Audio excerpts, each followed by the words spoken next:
All right, another spark and another build. Another day in the crucible. Today we're tackling something elemental. Something that flows between the gears of every match. We're talking about weave cards. If you've ever felt the battlefield itself was alive, responding to your moves, that's the weave. It's not just a card type. It's the living pulse of tools and titans. But before we dive into that mystical flow, let's ground ourselves in the core of the game. For anyone new, you might be wondering, what does a turn even look like? It's a simple 6-step rhythm. So how do you play tools and titans? Easy. Draw your cards, charge your energy, build your field, act with your powers. Clash with your titans, end your turn. 6 steps, 1 epic battle. Exactly. Draw, charge, build, act, clash, end. Today we're focusing on how weave cards twist and transform. Almost every one of those steps. So, Tatiana, what exactly is a weave card? Is it just a spell? That's the trap most players fall into. Weave cards are more alive. They represent the mystical energy flow that powers everything in Heroria. Think of them as semi-sentient energy currents. So not just enhancements. They're part of the world's metaphysical fabric. That sounds big. It is. Played correctly, they reshape tempo and advantage. Played recklessly, they can destabilize your entire field. They function as passive gameplay modifiers. They can introduce new rules, change action timing, or even manipulate the zones of play. Okay, so you're not playing a card on the board, you're changing the board itself. How does that work in practice? Most are played into a dedicated weave zone. Some persist like an aura, their effect lingering. Others are a pulse. They resolve instantly, then vanish. And they're tied to elements, right? Like red weave or green weave. Precisely, and each has a personality. Red weave is for overload, aggressive, high risk. Green weave is for harmony, healing, growth. And blue weave is all about flow and delay. Controlling the pace, manipulating time. So I could use a blue weave to delay an attack, or a green weave to recover my structures. Exactly.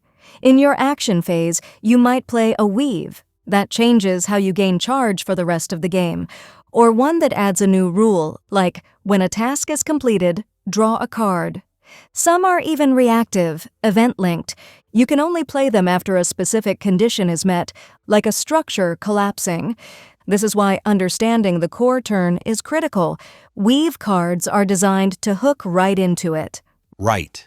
It all comes back to the foundation. Every Titan turn, draw, charge, building, act, clash, end. 6 steps. Infinite ways to forge your victory. And weave cards are the key to those infinite ways. Let's get into the deeper mechanics, where the real masters of the game shine. Every weave card is tagged with a core weave type, or even a sub-weave type. And I've heard this term thrown around. Instability. Sounds dangerous. It is, and it's a core feature. Certain weaves increase the instability of your weave zone. If that threshold is exceeded, a weave surge or a full weave collapse occurs. A collapse? So my own magic can backfire on me? Spectacularly. A collapse could wipe your enchantments or even damage your own Titan. It's a constant risk-reward calculation. Then you have pulse timers. Delayed effects? You got it. An effect that triggers every 2 turns or only at the end of a phase. It forces you and your opponent to think ahead. The final piece is weave hooks. Hooks? Latent abilities on your other cards, your tools, your tasks, your Titan, might have a weave hook, an effect that only activates if you have a specific weave in play. Suddenly, that simple tool isn't so simple. Wow. So the strategy isn't one weave card, it's about layering them. Creating a state where a green weave feeds a tool, which helps complete a task, which triggers another weave. That is weave mastery. You use them to control tempo, enhance resource flow, or be purely disruptive, forcing your opponent into a collapse. What are their biggest strengths? Rule bending. They don't just add attack points, they fundamentally change how the game is played. They have zone-based influence, and they are the ultimate synergy enablers. Okay, but what's the downside? The weakness? Their impact is often indirect. A weave card rarely deals damage on its own. This makes them vulnerable to removal, and timing is everything. A poorly timed weave might do nothing. Or worse. So who uses them most? Any specific archetypes? All decks use them, but some live by them. Control decks, titans like Lakara or Solaritan, use weaves to build inescapable board states. Combo decks like Drafter or Voltessence use weaves to set up their winning chains. And the factions must have their favorites. Of course. The Green Six lean into green weave for harmony. The corrupted Rustborn thrive on red and black weave, introducing chaos and entropy. Give me a concrete example. A red weave card. Imagine a card called Tension Coil Flux, a red weave. Its effect: every tool you play adds +1 charge point, but also adds 1 to your instability. Perfect for an explosive titan like Fusio. High risk, high reward. Got it. What about a green one? Harmony Drift, a green weave.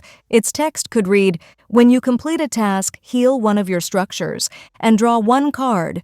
It's pure value generation for a titan like Verdesia. And a blue weave. Something tricky.